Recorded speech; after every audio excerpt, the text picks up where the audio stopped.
everybody, and welcome again to Nerd of the Third Power, your one-stop shop for all things nerdy and awesome. I'm your host and master of ceremonies, Dr. Gonzo. With me, as always, in this epic quest of awesomeness is our resident anime gods, the Cat. Cat, how you doing this week? I'm doing good. I haven't slept in like a week. I got a cat, you guys. I got a tiny little 8-pound cat that wandered into my apartment one night, and he doesn't let me sleep at all, but he's very cute, so it makes up for it, you know? And she's not kidding. He literally just walked into her door. Yeah, he literally ran into my apartment door, and we were like, okay. You didn't get a cat. The cat picked you. That's true. He's very cute. He was a little cat that was, the owner lived in my apartment complex, and she let the cat run around outside quite a lot. And he was trying to break into everyone's apartments, and we were the only one who were like, no, feel free to stay. So I talked to the owner, and now I have a cat. He's very cute, but very expensive, and doesn't let me sleep at all. Okay, all right, and he Mike. has an Instagram. No, Mike. He has an Instagram you can follow now. Oh, I did today. It's Pippin the Lad. Because he's such a little lad. Pippin the Lad. He's got like 50 or 60 something followers in the span of a week. Mostly other cat Instagrams, but I do post pictures daily of his cute little smushy face. Aww. Anyway, please, how you doing, Mike? I am doing well. I am still in the midst of the Xbox Series X and PS5 console launch. My God, I want this to be over and done with. It's been an exhausting week, not because I'm being sung to by the cat. It's trying to review everything I possibly can and give a reasonable, logical, thought-out opinion. Lately, I've been breaking Assassin's Creed Valhalla. I'm doing endgame raids, and I just started the first mission. I figured out how to cheese it. So that's been a lot of fun. I'm killing people that are hundreds of levels above me. I am level 50. So that's fun. Other than that, I've been playing the new Spider-Man Miles Morales game on PS5, which is really cool. And I've also been reading Cyberpunk Red, based upon the tabletop role-playing game and the upcoming Cyberpunk 2077, if it ever comes out. So it's been good. Okay. Well, for me, this is actually the first week that I've actually had been able to actually take some downtime and actually relax because, without going too much into it, because rule 1, no religion, no politics, I volunteered to transport and count election ballots this year. Oh, wow. So, yeah, that was a shit show. Never doing that again. So, I'm just curious. So, does that mean you had to transport them from one ballot place to another? Is that what you had to do? So on election day itself, I drove the truck. I basically bounced around all the different ballot places, polling places in Anne Arundel County, and then transported them to the main election office. And then the days following, I actually helped count the ballots. Oh, okay. So yeah. Well, that's good that you did your civic duty, and that's a very good thing to be a part of, because democracy is a very important thing. And my wife did something very similar for our federal election a couple of years ago. So I congratulate you, sir. Thank you for being a part of the process. Yeah, but I'm never doing it again because that was just no. I don't think I slept at all that week. Like it's a miracle that I didn't because like I'm an insomniac to begin with. So I actually have been through like all the different stages of insomnia except for death. So it's like I'm amazed that I didn't get to the point where I was like hallucinating the sombrero wearing iguana again. So But so this is the first week that I've actually been able to have some downtime and relax, and got some game collecting done. And I've reached a very proud landmark in my collection. I have broken 1,000 games in my library. So yay! I'm proud of that. Now here's a sidebar to that question for you and collecting. How many of your games have you actually beaten? Just out of curiosity. Oh God. I'd have to actually go through my library and pick out the ones that I've actually beaten. But if I had to, just off the top of my head, if I had to make a guess, I've beaten probably maybe about 100 of them. So you've got a fair way to go, but still, that is cool though. Maybe like 1 out of 10, 1 out of every 10 or so, if that. Like I said, I'd have to go through my collection and actually pick the ones out. Because the thing is like in that 1,000, I'm not counting the games that I have on Steam, of which I've got about 400 of those. Oh wow! And for a while, because my game collection was packed up, that was where I did the majority of my gaming was on PC. So a lot of the games that I've beaten on PC and don't actually have physical copies of. Okay. So it'd be it's so take that 100 number with a grain of salt, because some of those I might be misremembering as having beaten on the PC on the console instead of PC. So, but I mean, like I said, I mean, to me, the idea of beating every game in my collection is you know, it's not something that I consider a necessity. You know, especially when you consider that there are some people out there with collections in the multiple thousands. So it's like, you know, and I do enjoy doing other stuff with my time than besides just playing video games. So, you know, if I were to actually sit there and play through my whole collection, that'd probably take me like just a straight year of doing nothing but playing games. Oh wow! Well, but anyway. But we got a fun show for you guys tonight. Tonight we are going to discuss rebooting TV shows. Basically, we have spent so many years complaining about how how Hollywood will reboot television shows and not do them right, that we decided we're gonna put our money where our mouth is and see if we can do any better.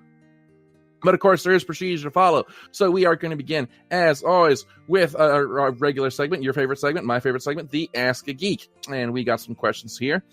So let's see here now. First question, actually, it's kind of funny that you brought up the PS5 and Xbox launches, Mike, because the first question here is for me, and it comes from Luke, and his question is, which of the two next-gen consoles am I the most excited about? And I'm going to say the PS5, although that's really not a high bar to clear, because I've never really been excited about Xbox since the 360. You know, my Xbox One just kind of sits collecting dust. I've got maybe like 5 games for it. I really only use it to play Halo, and now that they finally put out all the games in the Master Chief Collection on PC, that's one less reason for me to have my Xbox One. So, I mean, I admit that the Series X is an impressive piece of hardware, but there's really nothing for it that I absolutely want to play. And I think it's like they're not even going to have any genuine exclusives for it for, what is it, like the first year, Mike? I'd say at least 6 to 8 before you see anything that's really going to knock your socks off. I mean, unless we get a surprise Halo announcement sometime in the next 3 to 4 months. Yeah, so there's really not a whole lot on the Series X that, you know, really excites me. Now, if they were to lean a little harder into the backwards compatibility, which it seemed like they were planning to do for a while before they kind of they shut up about it and never said anything about it again, that'd be a different story, because I would love to be able to play, you know, a bunch of my OG Xbox games, you know, on a modern console. But the ones that I really want, they don't seem to want to go anywhere near. Like, you know, where the fuck is Stubbs the Zombie on that backwards compatibility list? Come on.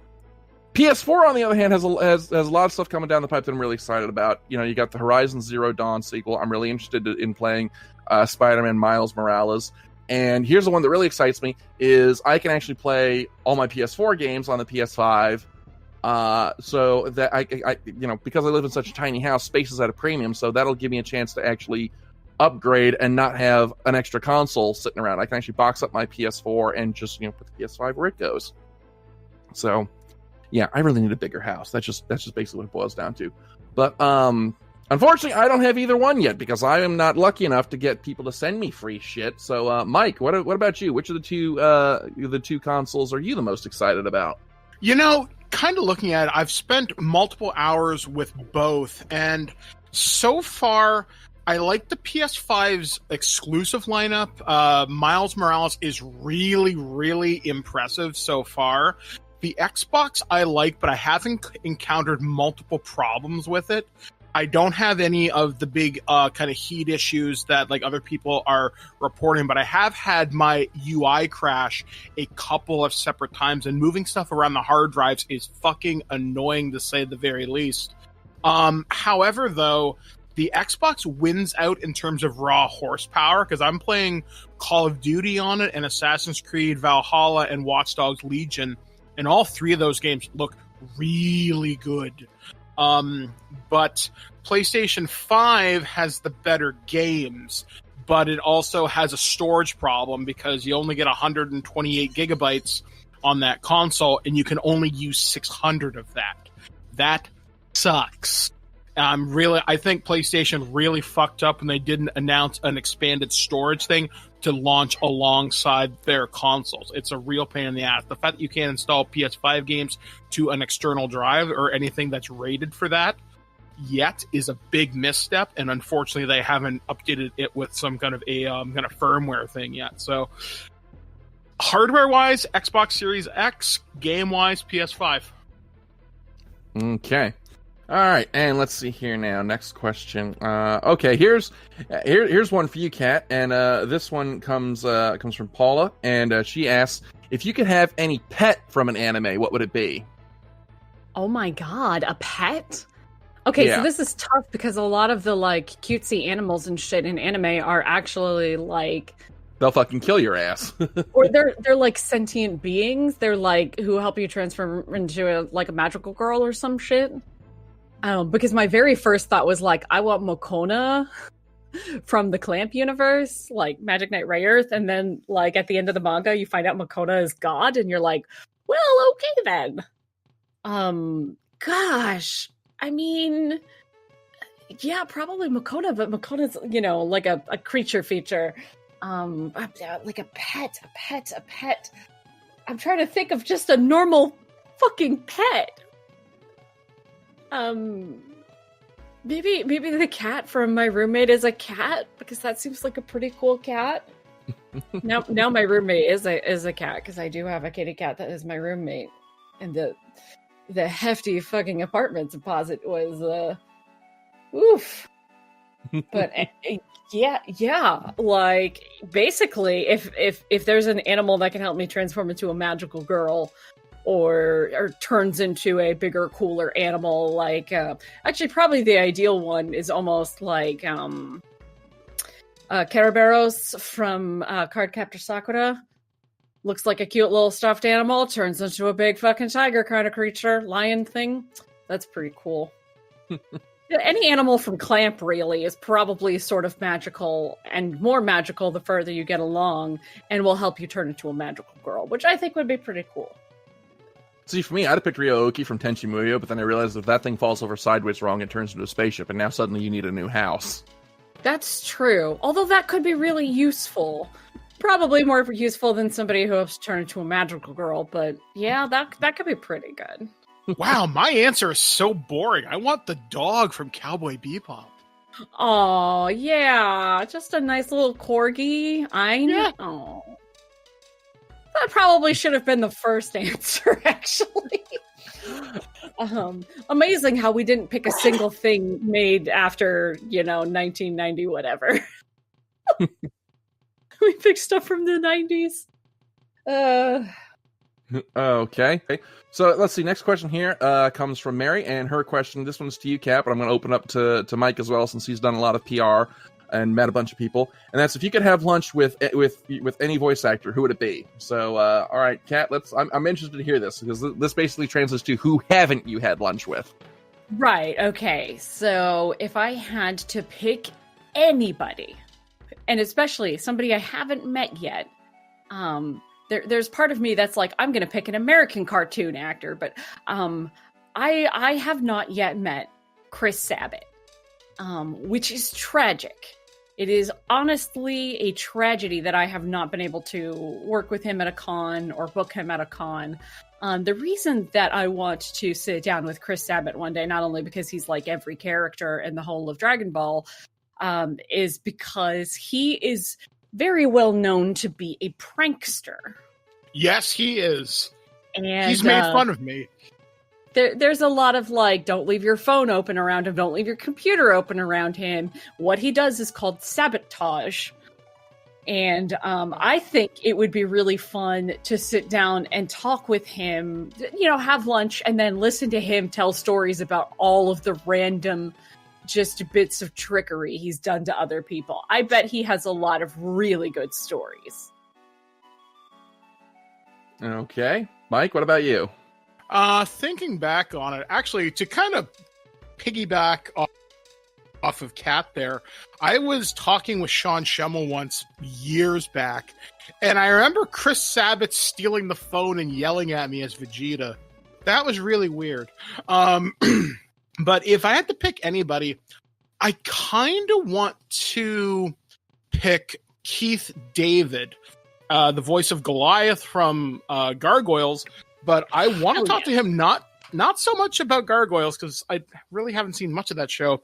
I want to talk to him more about his role in Mass Effect, and maybe talk to him about his role in They Live. I love the sound of his voice. Like, he is the voice of, like, authority to me. He's also the voice of fucking Spawn. I don't know. I just think it would be very interesting to hear his perspective on life and everything, and I think he'd be pretty cool. Other than that, if I had to pick a less serious conversation, I think Mark Hamill might be a bit of a good time, and I would totally stay away from Star Wars, and I would stay away from anything Joker, just because he's probably heard those questions 1,000 times, but just to hear his perspective on life, because on Twitter, he's an interesting fellow to follow. Okay. And our last question here, this one comes from Brooke, and she's got 2 questions for me. The first one is, are there any games in my collection that I had to have but don't enjoy playing? Oh, God, yeah. There's a bunch of them. Off the top of my head, I'd say the one that takes the crown is E.T. for the Atari 2600. Had to have that game in my collection. Absolutely do not enjoy playing it. It is just... It is every bit the piece of trash that the legends say it is. Let's see, another one that was really bad that I had to have in my collection. It's the Atari 2600 Pac-Man, also garbage. Let's see, I'd dig through, but like I know there's a bunch of games that I purchased for my collection. It's like, oh, I've got to have this because it's terrible.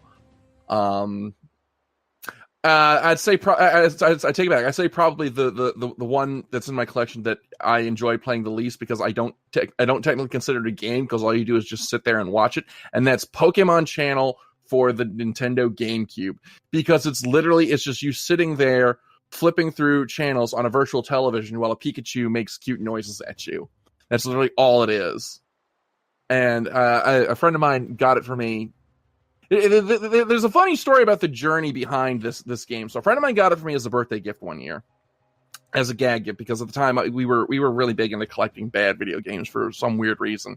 So he got it for me as a birthday gift, and then a couple years later, he was looking to get a gift for his nephew, who was like 4 at the time, and he wanted to get his nephew a GameCube with a Pokemon game. So I was like, okay, well, kid's 4 years old. He'll probably get you'll probably enjoy Pokemon Channel, so I'll sell you my copy of Pokemon Channel. So I sold that to him, and then his nephew wound up, of course, growing up and outgrowing it, and the game found its way back in my buddy's possession, and he was like, he gave it to me as a birthday gift again the next year. So it's the game that will not leave. I can't get rid of it no matter how hard I try, which I don't try very hard. So, take that as you will. So, yeah. And the second question is, if I wasn't collecting video games, what would I collect? Would I even be into collecting anything as a hobby?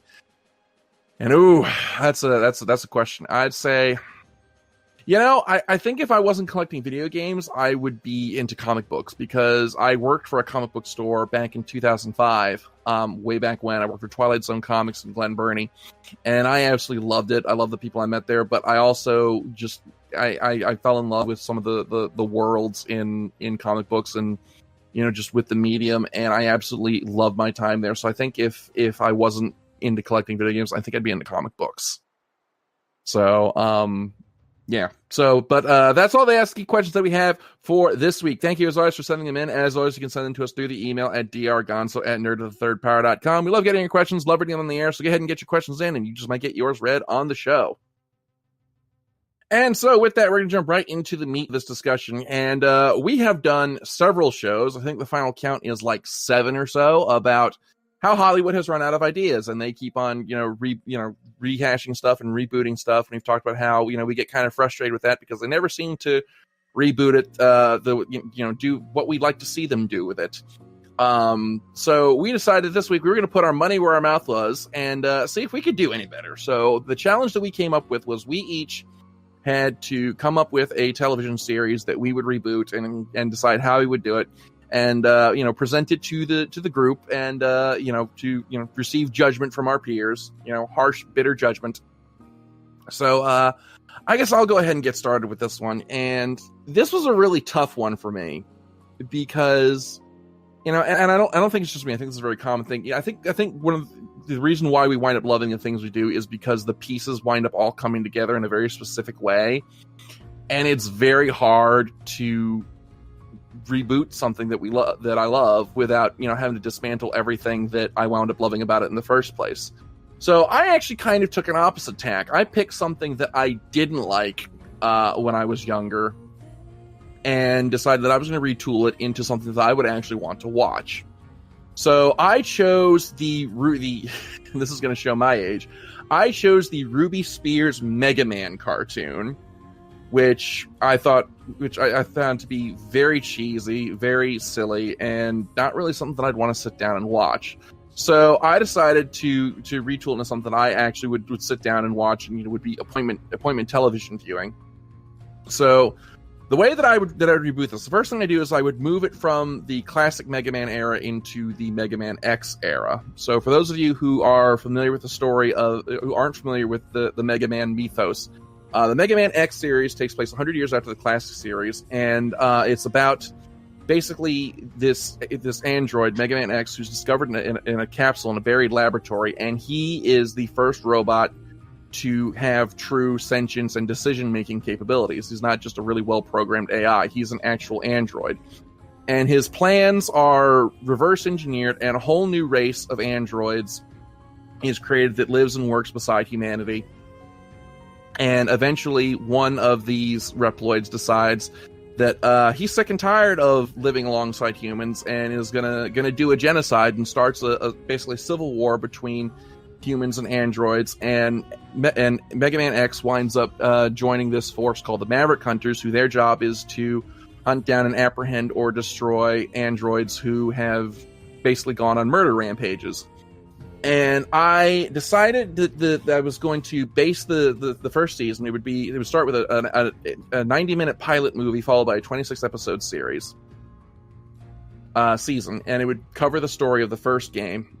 And I decided that the pilot movie would basically cover X's discovery and the birth of the Reploid race, and then each set of episodes following would deal with one of the Maverick Robot Masters in a sequence. So say maybe like 4 to a boss. So there's 8 bosses.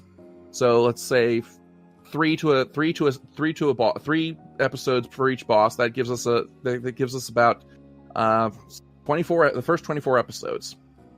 And rather than just have it be, a sequence of X just running and gunning through the stages, each arc would also have, some kind of conflict to resolve relating to the boss. So, for example, one of the episodes takes place in a mine, and I got to thinking, why would the villain want to take over a mine?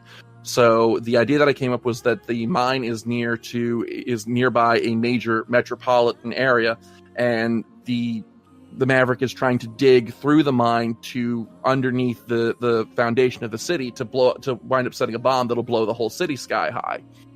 Or maybe, for example, one takes place in an air base, and the villain is trying to take over, a massive airborne supercarrier, like a helicarrier or something, and is going to use it to bomb city centers. And I was also going to sort of increase the conflict by adding a secondary villain who would be this human general who he just hates androids. He's just got a hate on for them, and he thinks that they all should be destroyed. And he sees X as being no better than the Mavericks he's fighting. And so he's got so now we've got the secondary villain who's out to destroy X, basically just he's basically trying to do a genocide on the androids. But because X doesn't want to harm humans, and he wants to prove that, not that, androids aren't all, human hating killers. He's got to figure out a way to deal with this general and his soldiers without bringing harm to them. So we have this kind of, I have to fight back, but I really can't sort of story. And without getting into too much detail, because again, religion, no politics, I feel like doing that would also introduce some themes to the series that, would be pretty relevant in our current day and age. And, so we have this kind of juxtaposition of the action show with this sort of exploration of the ethics of AI and how do we coexist with something that is so different from us. Excuse me. Now, as for casting, for casting Mega Man X, I didn't really take a whole lot of thought. I immediately defaulted to Johnny Young Bosch. Based on my favorite role of his, which is Vash the Stampede in Trigun, because I really think that he plays that tortured hero really well. So I would bring Johnny Young Bosch in as the voice of X. For the villain Sigma, I would pick Patrick Stewart, because Sigma is a very hammy villain, and Patrick Stewart just when he goes ham and cheese. Like, I think that he'd have a lot of fun voicing that kind of role. So, like I said, this would be a 26-episode series, preceded by a 90-minute pilot movie. And, that's my basic pitch. So, I open the floor now to you guys for questions, comments, and criticism. Well, I'm a huge fan of the X series. I've been following it since it first came out on the Super Nintendo. I think leaning into politics and ethics and identity is very, very, very relevant. I think if you leaned really heavy into, as you mentioned, artificial intelligence, what defines intelligence, you could do a lot of almost kind of Westworld type stuff with that if you really want to go for more in-depth kind of storytelling other than just bang, bang, shoot. I don't know whether I would cast Johnny Young Bosch as X. I might cast him as Zero and maybe go with somebody else for X. Someone maybe not younger. I chose Bosch as Zero because I think he does the voices in the Marvel vs. Capcom series. I'm almost certain he does. Just because I think he plays that leadership role a little bit better. Whereas X, I think he would be a little bit better if he's a little unsure of himself, trying to find himself, so to speak. I don't have anybody I would necessarily say, hey, this is who I think should do it, but either way. I think you've got a pretty good idea there. I mean, obviously, if you got a really good animation studio to pull this off, I would not do this in live action. Oh yeah, that's something I forgot to mention. This would be an animated series, and I'd get Studio Madhouse to do the animation. Okay. Sorry, forgot to mention that. I would obviously get people involved from the series to do new arrangements of the classic music. So, for example, when he goes to fight Storm Eagle, this is still Storm Eagle's theme, but we're going to redo it for 2000 and whatever now. So it sounds different yet familiar, because I think that would add something to the series as well. And ultimately, I can see a lot of really cool merchandise coming out of this as well. So I think you've got a really cool idea. Okay. Kat? First off, I'd like to say that I feel really intimidated because you put way more effort into your concept of a rebooted thing than I put like 1/10 of that effort. And so now I feel like, wow, I can't match that energy at all. But I have no scope of Mega Man. So my idea for, at least in terms of voice acting, is find the person who did it last. Find I'm not doing that because the last person who voiced Mega Man X voiced him like a 6-year-old kid. And I hated that. It's like a lot of like characters might have an actor who reprises the role in like a TV show and a video game, et cetera, et cetera. So find somebody who's done it before, or cast somebody new. I wouldn't pick Patrick Stewart in there because nobody would be able to afford to get him. Well, I mean, we're assuming budget is no object. If budget is no object, then sure, get Sir Patrick Stewart. But I have no concept. That sounds really complicated, everything that you just said. But I really like all of these the themes that you were talking about, that Mike also mentioned, that like these themes are inescapable, even in recent animated shows.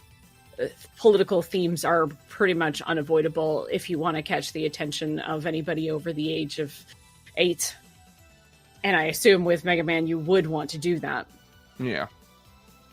So I like the idea of having a Mega Man show that gets into some interesting angles and interesting topics. Especially ones like, okay, we've been sitting in a dystopian nightmare for a long time. We're thinking about shit like this. Like, we're there. You just be looking at it from the nostalgic lens of this particular franchise with the complete hellscape that we currently live in. I think would be really fun. Okay. All right, so yeah, that's my pitch, and Kat, I'm going to go ahead. You go next, because if I let you go after Mike, then you're probably going to be just doubly intimidated. So let's just rip the Band-Aid off on yours, I guess. Thank you. I wish I had gone first. It's okay. So the show that I would like to see a reboot of is the movie that I'd like to see a reboot of. I want to see a reboot of the Highlander TV show. Yes. I don't know why this came to me as I was thinking about it, but it's one of those shows where like most people are basically familiar enough with the franchise that you don't have to like have a big explanation of what it is to sell people on it. If you know the movie or the TV show, most people already know the movie. I don't know how many people actually watch the TV show, but it went on for a while. And I think it would be just a nice, simple story, like it doesn't need to be like Game of Thrones or anything like that. The image I have for it is basically the show Forever, which I feel like I was the only person who watched. But so was like that a vampire show? No. It was a show about an immortal. Okay. That show was a bit Highlander, a bit procedural cop show. It was about a guy who was immortal, but he didn't know why. But anyway, so I just like the idea of Duncan MacLeod, and he can be played by some famous English or Scottish or Irish actor. I looked at lists of actors, and the only person who I could see doing it out of everybody I looked at was Henry Cavill, who is obviously not Scottish, but you've got to have somebody who can do sword fighty stuff. And I just kept looking at lists and just went, no, just put Henry Cavill in it. But if you guys could think of somebody better, I'm cool with that. Billy Boyd. Because I think it'd be just funny to see this kind of, fresh fit. It's kind of, because he's almost like kind of a kid almost. But like, I think it'd be funny to see him playing, it'd be neat to see him playing the Highlander, because like he from watching him in Return of the King, he does that tortured thing very well, where it's like, he has, when you look at his face and he's in despair, you see it in his face. He does a lot of really great facial acting. So I don't know, maybe that's just my pick, and I think he actually is Irish. I think I have to look that up. Anyway, continue. Yeah. So anyway, just having somebody who can do the correct accent is just the first one. Like, we can't just like throw an American in here. It's got to be somebody who can do a good accent, and who could possibly switch between accents. So somebody who can do all of these period pieces, probably somebody who's a bit of a beefcake, because they're going to have to do all of the sword fighty stuff in different time periods and stuff like that. But I think it would be really fun to have somebody like Henry Cavill, not necessarily that, but somebody like him, if not him, doing, and have all of these beautiful scenes out in out in like the Scottish Highlands and stuff like that. Get lots of period settings and costumes and all of that stuff that we all desperately, desperately love. So this show would probably have to be on, I want to say like Amazon. I don't want to put this to HBO, because they're just going to try and like just make it a sex romp like fucking Game of Thrones. And it doesn't need to be that brutal. Maybe Netflix could make it. That would probably be okay. So Now, just a question about the setting here. Because the Highlander is immortal, would this be limited to just the Scottish Highlands, or would you have him kind of move through different settings and time periods as he kind of ages out of the rest of the society around him? Yeah, as I was about to get to. So it would be very much the same way, where he'd be some immortal from the Scottish Highlands in whatever time period that shit is. From the Clan MacLeod, and you don't have to like reference the movie or anything like the TV show did. And yeah, it would be a guy who we get to see in different time periods in different locations, and then we'll have like a past time and like a present day. In the present day, it just can't fucking be New York City. Like literally anywhere but New York City. Everyone has already done New York City. I'm thinking like San Francisco, where they film every other series. Something like that. Something that bring just them back to Vancouver, man. Come on. But like, okay, so it's got to be like an interesting town where interesting things can happen, and I feel like San Francisco would be a good spot for that. So keep it the same thing where he runs a antique store, and just like his day-to-day adventures with because the thing with Duncan was that he had gotten out of the game and he was just getting pulled into the game. So I like the idea of having a limited run first series, like a first season 1 of, you see his life then, you see parallels to his life now, and you see the game start to unfold around him and him trying to stay out of it because he doesn't want to go to war and kill people and doesn't want to die or get his life ruined by people chopping off his head kind of stuff. And like by the end of season 1, maybe somebody he cares about dies. There has to be a bad immortal. That's the thing. There has to be a bad immortal, and they have to kill somebody that he cares about or somebody that he knows, so that prompts him to rejoin the game. And then maybe 3 seasons or so. But I don't know that I would want to go through literally every immortal participates in the game and dies and somebody wins, because that's how you run into issues where if it gets extended, you're out of plot. So here's a question for you, Kat. Since I used to watch the Highlander show a lot, would you reintroduce the idea of the Watchers? Would you bring in a character like Amanda, aka the Raven, and would you have the quirky sidekick character like Richie Ryan again? I'm okay with a kind of sidekick character. I don't want it to be like an annoying character. Just want it. If we're going to have another character in it, maybe it can be like Foggy from Daredevil. Okay. But not somebody who has to get rescued all the time. I want, characters with agency, for the love of God. Excuse me. A person I'd like to suggest for your series. He's been Constantine in Legends of Tomorrow and in his own series. Also played Edward Kenway in Assassin's Creed 4 Black Flag, Matt Ryan. What do you think about that? Yeah, he would be good. Like, literally, it's less about the it's largely about who plays the main character, because they have to be able to pull off, a corrected accent. But, that would be fine. I'd be fine with that.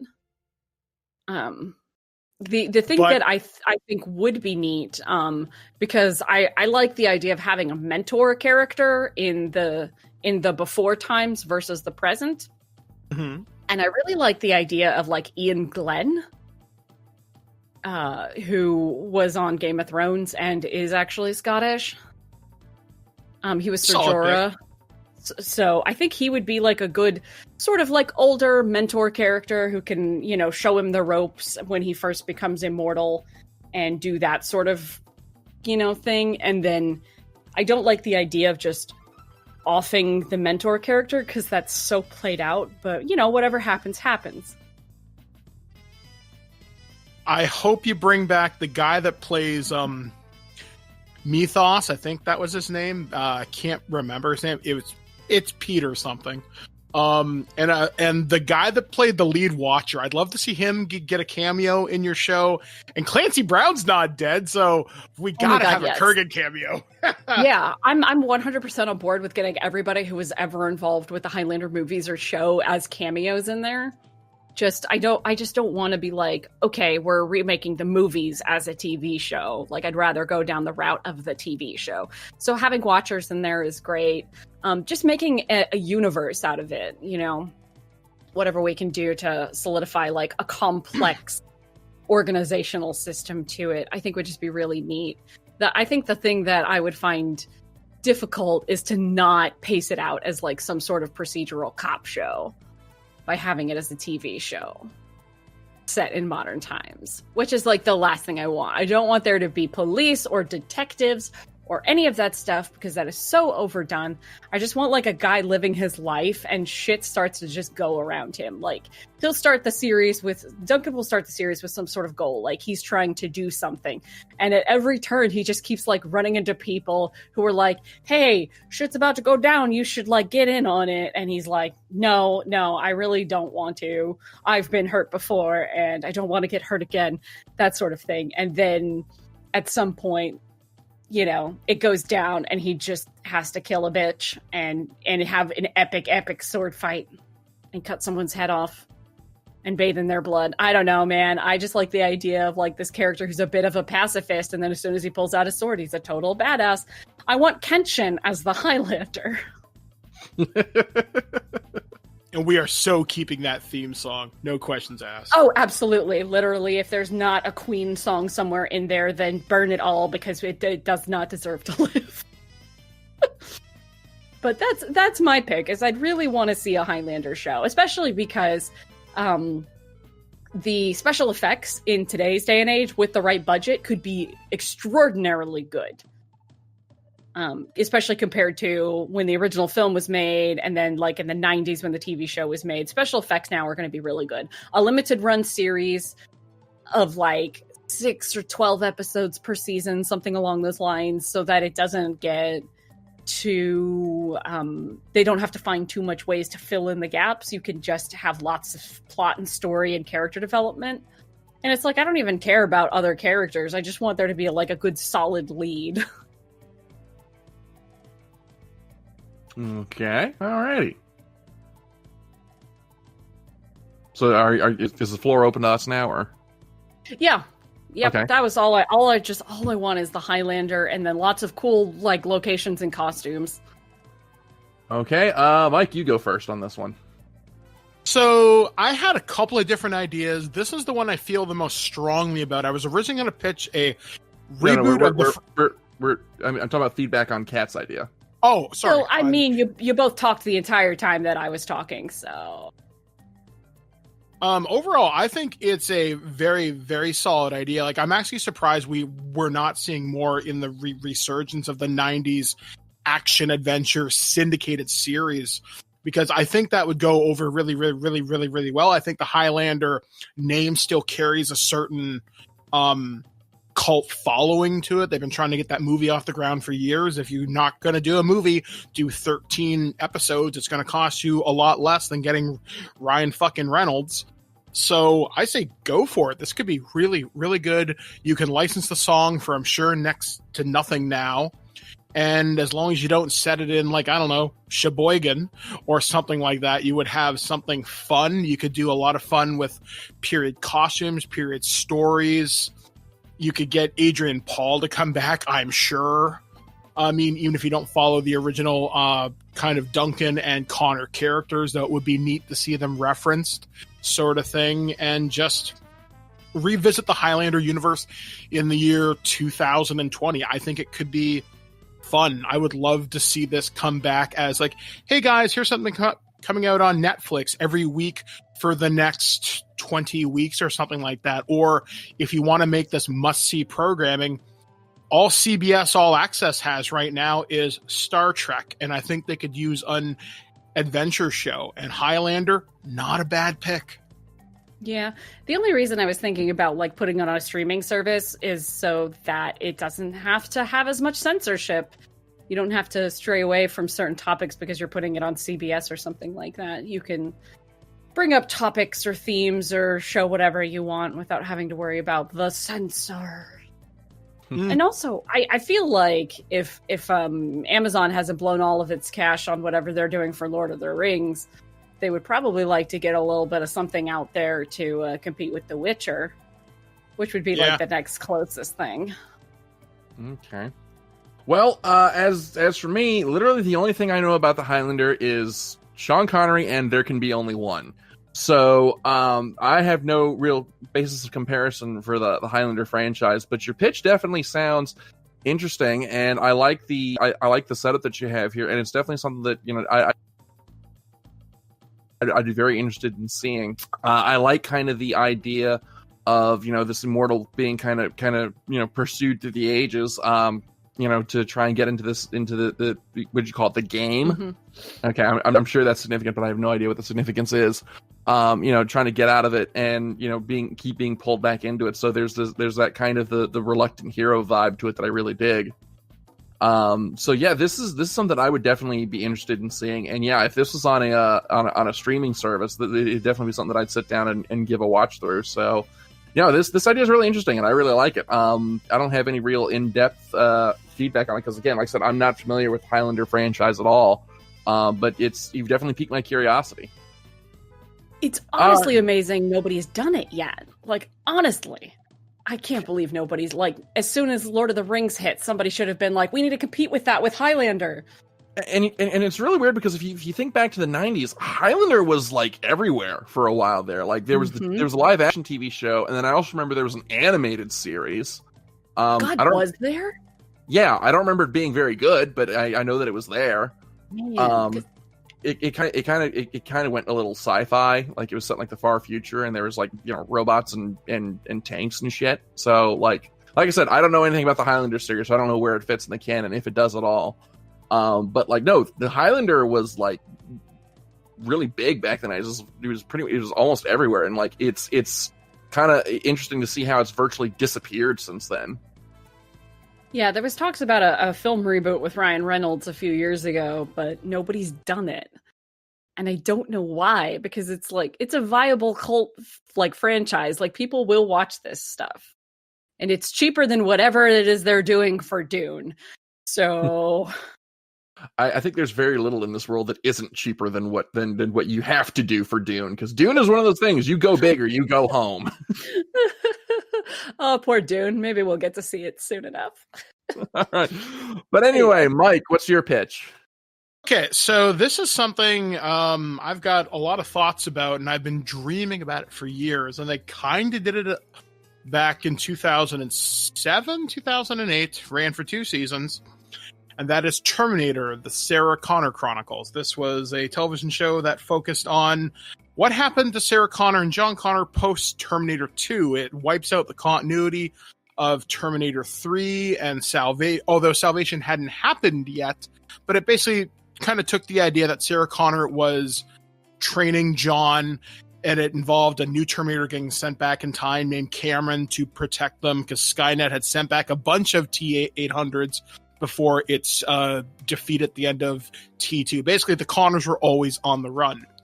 I would change the idea, keep the universe, but maybe take the time travel element out of it. Because one of the things we always see in the Terminator movies, but never for longer than a few minutes, is the future war. The closest we got was Terminator Salvation, and even then we didn't see a whole hell of a lot of the large-scale battles. So what I would do is do Terminator, and I would call it Future War, and I would set it in the couple years or the year of when Kyle Reese goes back in time to 1984 to save Sarah Connor. He talks how he's a part of TechCom, how he's friends with John Connor, how he's loved Sarah Connor all his life, and how he's been trained for this his entire life. And I would love to see that Future War conflict lead up to when they invade the Cheyenne Mountain Complex and smash Skynet's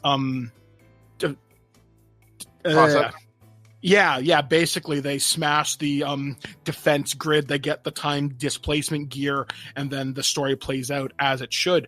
I would really like to see that. And you could even put stuff in the quote-unquote modern retro day if you wanted to show flashbacks of John interacting with a young Sarah Connor, so you could have him remembering, hey, we went out to go shoot the M16s in the backyard or something like that, or her telling him about Judgment Day and how that really fucked him up.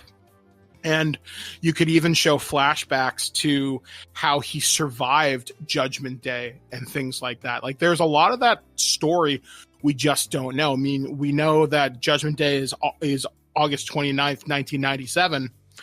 But like I said, it's the future war, because that leads in, I think it's 2029 is when the first Terminator gets sent back. And I don't know, I just think it'd be cool if you took a Walking Dead style, you follow Kyle Reese and a group of TechCom soldiers as they get closer to the Skynet defense grid. And this would probably be a limited series. I wouldn't have it run more than 8 to 10 episodes, because the budget for this is going to be nuts. It's going to suck. But I think you could do a lot of really good work with it. And I know exactly who I'd cast as Kyle Reese. Or sorry, not Kyle Reese, John Connor. I'd bring back Michael Biehn. He plays Kyle Reese in the original Terminator. He's old enough that I think he could play an older John Connor if the timeline works out with that kind of age. But I think it would be a nice callback to the original Terminator movies. I'd also bring back other people from the series. If I could find a way to bring back Summer Glau, because I thought she was a really good Terminator. She played Cameron in the original series. I'd love to bring her back in some capacity. I think she's just got a wonderful physicality to her. Arnie's body double from all the other movies, it'd be great to bring them back. At least, and maybe introduce the idea of the T-800 becoming the big bad as season 1 kind of rolls on. I know they kind of did this at the end of Salvation. You saw the T-800 for the first time come off the assembly line, and it looks like Arnie, but that's the first one, as before that they were fighting T-600s and T-700s, which were big and bulky and had the rubber skin, so they were spotted really easy. But I think it'd be cool to see these huge conflicts with endos, with HKs, which are those huge kind of flying machines. There are those big hunter-killer tanks. I think if you took the approach of Walking Dead mixed with Band of Brothers with a tiny bit of family drama, I think you could have an amazingly cool show. But you are going to need a budget for this. And I would have the guy who scored the original 2 Terminator movies come back, Brad Fiedel. I would have him come back to compose the score, and not over the course of like a weekend, because that's how he did the first Terminator movie, if I remember right. And I would just do everything I could to make this as authentic to the Terminator universe that I could. Obviously, referencing events in Terminator 1 and 2 because they have already happened.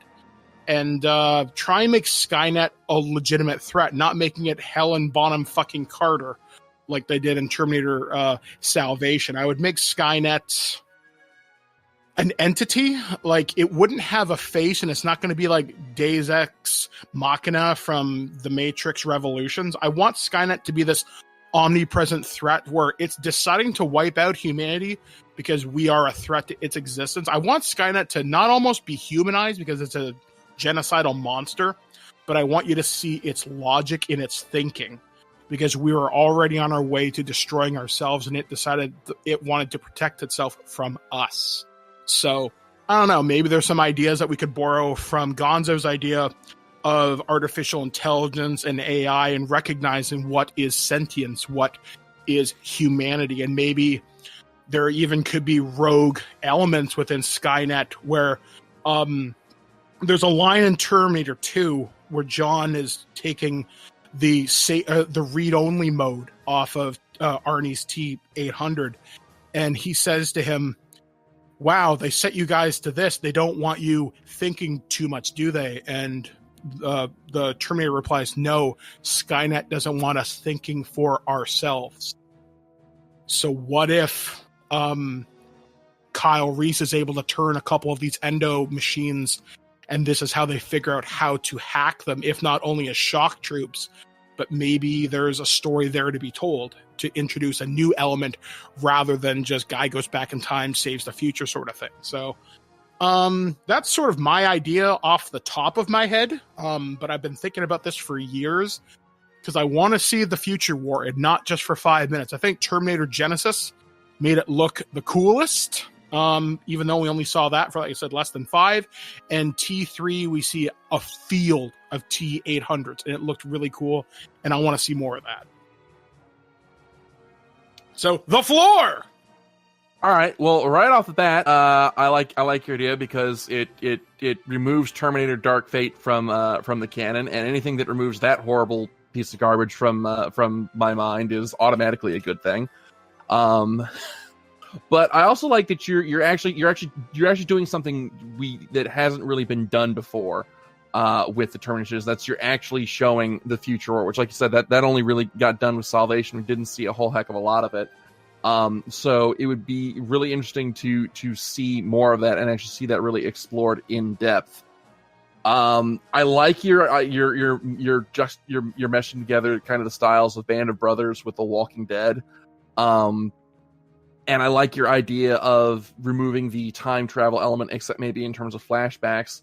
Because especially if you set it early enough in the war, when there are still people who lived in pre-Judgment Day, who could kind of tell stories of, like, you know, their perspectives on how we got to this point.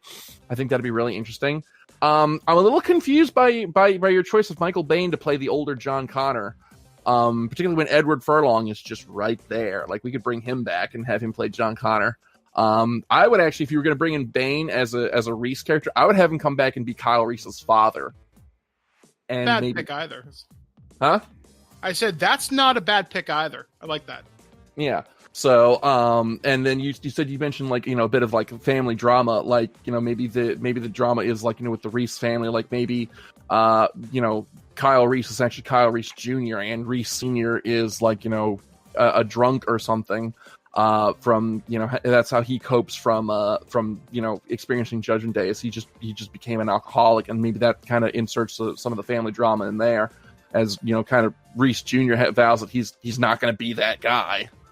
I like your take on them trying to hack the Terminators, because that was one of the things that really kind of always struck me as weird in Salvation, was like nobody ever thought to try and hack or take control of the Terminators, you know, especially considering spoilers for Terminator Salvation, you know, they have one right there in their base. And anyone thinks maybe we can hack this and hack this guy and, you know, use him for our ends. So that's an interesting take. Like I said, the idea of seeing something that has only been alluded to really fascinates me. And, you know, maybe a show where we actually get to see Connor grow into the military leader that we keep telling him that we keep being told that he's going to be. So I really like your idea, and I'd be interested to see it done. And of course, like I said, you've got to have Arnie in there at some point. So I think it'd be really neat if, like, the absolute last shot of the show was, you know, Arnie's Terminator being sent back in time, and then just kind of a the end question mark at the end of the series. But that's just kind of a personal, you know, little treat to see for me. Anyway, that's all my feedback. Kat, what have you got?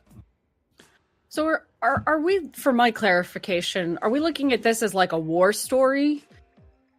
Kind of, because one of the things, like we've mentioned, is we always hear about the future war and we only see it for a few seconds, but we don't know what the soldiers' perspective is on this. Like, you're fighting against a genocidal, homicidal force that wants you dead. There's a line they even talk about in one of the video games, Terminator Resistance, that came out like a year or two ago, and they talk about the termination line. Anything beyond that is dead. And I like the idea of telling a war story against an enemy that does not feel pain, fear, or remorse. how do you as a person deal with that, knowing you can't demoralize them? They will keep coming. Yeah, I was trying to get a feel for what the tone would be if this is going to be like, yes, there's a war going on, but what we're going to feature is like a lot of espionage and the higher ups dealing with it. Are we boots on the ground, band of brothers sort of tone? Well, that's another thing too, because they also talk about, I can't remember where I read this. Maybe I'm misremembering it. But there are people who are traitors to the human resistance. Like Skynet says, we'll let you live, but you tell us where your friends are. So maybe there is an idea for espionage and spies and stuff like that. Mm-hmm. So that's another aspect I would totally be willing to explore with this, because not everybody wants to be, let's go grab our 40-watt plasma rifles and go fight endos. Some people just want to live to get the next scrap of food, and they might be willing to sell out their friends to live another day. Yeah, see, I like this idea because we really don't have anything on TV right now like this. It hasn't been popular for a little while. So I don't think there's anything on TV right now that's either like a, talking about a war, but we don't really show the battles going on, or just a straight up war TV show. I just don't think there's anything out there right now that's what you're describing. So I think either way that you tone it would be really interesting, because it's an easy sell. Like, we're going to do another Terminator show. Okay, cool. And then you say, yeah, but here's what we're going to do, and this is why it's going to be different. And I can already very easily picture a trailer for this. Picturing the trailer for this has never been easier. You're just you lay over some clips that mention the war, and then you just start showing battlefield shots and spy shit or whatever. You get some good music going. This would be a very easy sell for people. It's just to go hey, remember that thing that we've always talked about, we've never shown you? Here we go. Yeah, honestly, if you said available exclusively on HBO Max, you would see a subscriber jump instantly. Yep. It would happen so quick.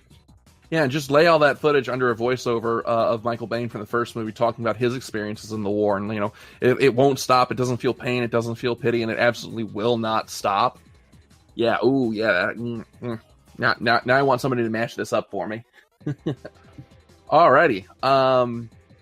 Kat, did you have any further feedback? Oh, no, that was it. Okay. All right. So we've each given our pitches. So we're kind of running closely on the clock here. So this is the part of the episode where we dispense awards to each other for our pitches. So I'm going to go first. So Kat, I'm going to award yours the most intriguing pitch, because the most intriguing to a new fan. Because, like I said, I'm not familiar at all with the Highlander series, but your pitch made the franchise sound really fascinating. And now I actually want to go back and watch the original Highlander movie after hearing your pitch, to kind of just find out where all this is coming from and what the significance of all this stuff is.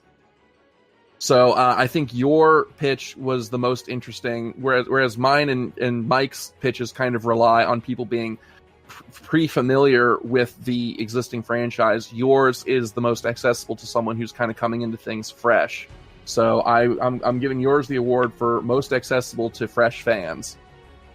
Hey, I will go ahead and give Mike the award for the thing I really fucking want to watch right now. Because I'm not exceptionally familiar with the Terminator franchise. I've seen 2 movies and none of the TV shows. And it's one of those things that I have friends who are enormous fans of Terminator, and I could take it or leave it. It's fun to quote, but I don't really need to watch T2 again and again and again.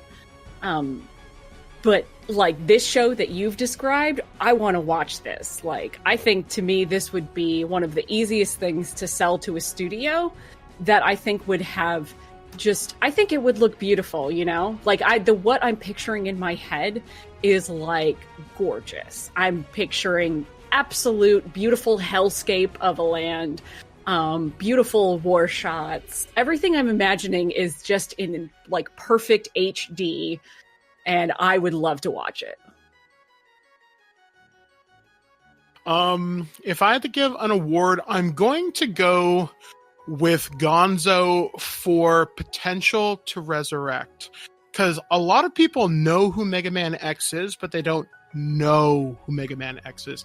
And I think making that series accessible to give kind of that young adult fan something to kind of latch onto, because the last Mega Man cartoon that we got a couple years ago, I actually thought was really cool, but it's not what I wanted. I want the X story. The X story has so much layers and potential to it, and if you got the right anime studio behind it, I think you could bring some real interest back to this character. I would love to see this universe in particular get some more loves. I mean, yeah, we got the games on the Switch, the PS4, and the Xbox recently, but I don't know. I want to go back to the Mega Man X universe. I love X. I love Zero, Vile, Sigma, all these things. I want to see it done right, and I think an animated series could be that great gateway drug to really show Capcom. People love Mega Man. Give us more. Alrighty. And with that is all the time that we have for Nerd of the Third Power this week. Thank you as always for tuning in. We will see you guys next time. As always, I'm Dr. Gonzo. I'm the cat. There's no fate but what we make. I'm Mike.